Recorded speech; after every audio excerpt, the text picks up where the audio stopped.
So where do I stand on Independence Day? Let's talk about it.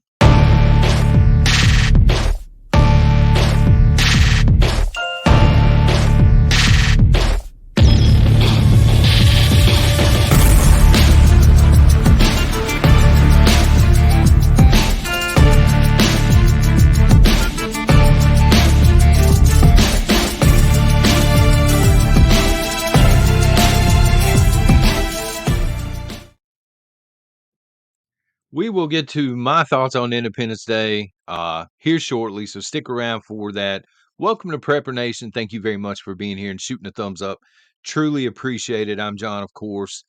And a quick thank you, but a heartfelt thank you to everybody that has partaken in military service, whether you're a veteran, whether you are active duty, and also the families, military families out there because you're serving as well.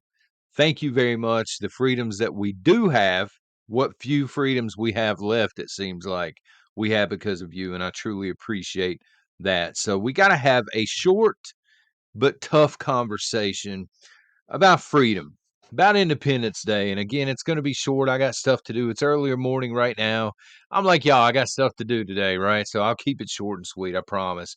So let's talk about Independence Day, the flag, freedom, stuff like this. So, if you've been part of this channel for a few months, you probably remember a brief conversation that I had, and I was honest, and I still feel this way um, when it comes to the national anthem before sporting events and stuff like this. It was a high school event, but they were doing the national anthem prior to. They always do that.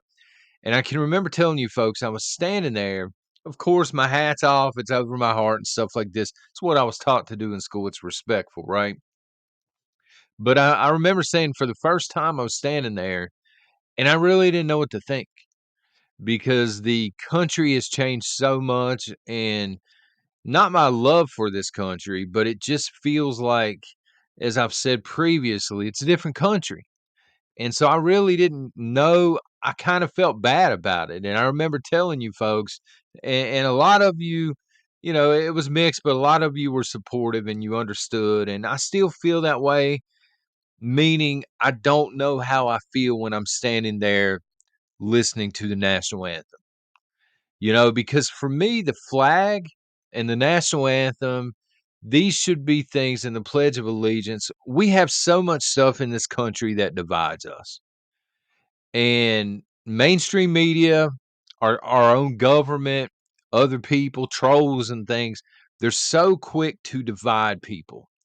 They'll divide you based on color, they'll divide you based on your faith or religion, they'll divide you based on ideology, anything to divide you.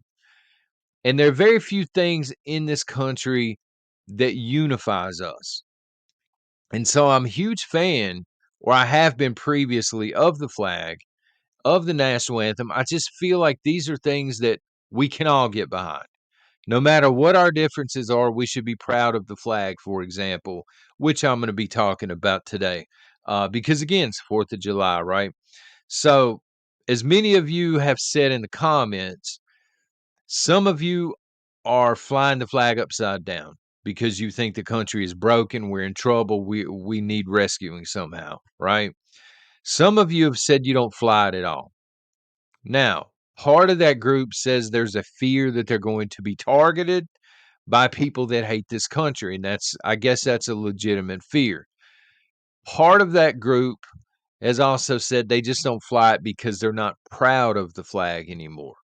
And so I know opinions are going to vary on the flag. Some people are just like, "Oh, it's just a flag." Other people look at that flag and it symbolizes, again, so much. It can be unity, it can be, maybe you're a veteran and you've seen a lot of stuff and you were wearing that flag and it kind of, again, I stand to be respectful because I appreciate what people have done for this country in that way. Some of you, there's also a group out there that's loud and proud. That's the only way to put it. Loud and proud. Jacking the truck up, got the hitch nuts hanging on the back. You got two huge American flags and you don't care who likes it. So, legitimate question before we move forward. I'm not going to sit here and say every single person needs to leave a comment, but I would appreciate if you took 2 seconds to leave a comment on this question, okay? What does Independence Day mean to you? What does it mean to you? Is it just another day on the calendar? Is it something where you kind of reflect on where our country has been? Is it something where you're reflecting on where our country is heading? Or how much it's changed? Are you like me and you don't really know what to think about it anymore when you see that flag? I got a text from Dynamite this morning, and I'm paraphrasing here, brother, but he said, Happy Treasonous Colonist Day or something like that. And I thought that was hilarious, but that's what it means to some people. To some people, they look at Independence Day and it's a reminder or a reflection of a time when we had just had enough. We'd had enough, you know, tyranny, or our ancestors did. They had enough of the tyranny. They said no more. They wrecked shop. You know what I mean? And some people look at the 4th of July. It's really tough. Again, I'm bewildered on this. It's tough because, on one hand, you want to be patriotic and fly the flags, maybe go out on a pontoon and let it loose, fire some fireworks off. But on the other hand, if you're looking at it objectively, the flags that you're flying are probably made in China. And the fireworks that you're setting off to declare your independence and remind the world are heavily taxed. You know what I'm saying? So it's just, we're in a weird spot, I think, as a country right now. And that's what I wanted to address. We got all kinds of problems going on with this country, and it's not really, again, I'm keeping it short and sweet. It's not a road that I'm going to go down. I don't need to tell y'all what kind of problems we got going on. Y'all know the kind of problems most of you do that we have here in the United States. Most of you are my age or older, according to YouTube analytics. Just saying. So you grew up in the same time that I did. You grew up in a school setting because schools indoctrinate, schools hammer home the message. They did it to us as well. But I'm not complaining because they taught us respect, patriotism, love for country. Yes, that has totally changed now. But again, a lot of you grew up in the same time period that I did, and you have that respect and that love for country. One of my favorite quotes, I'm going to tell you what it means to me now. One of my favorite quotes, because I always gloom and doom, and America is over party, the wheels are falling off, and that's not inaccurate. But one of my favorite quotes from movies, at least, is from the Red Dawn remake. I think it was 2012, 2013. Underrated movie, by the way, but there's a Marine on there. And they're kind of defeated, and they have a defeatist attitude. The Wolverines do. The Beaverines. And he's like, I'm a U.S. Marine. As long as I've got, and I'm paraphrasing the quote, but as long as I've got breath in my lungs and a rifle in my hand, it ain't over. And I love that quote. It just fires me up every time I watch that movie. Here's my take on it. We have given enough. We have ceded enough. As a conservative on YouTube, they don't want me here. As a conservative in the writing community, they tried to run me off from day one.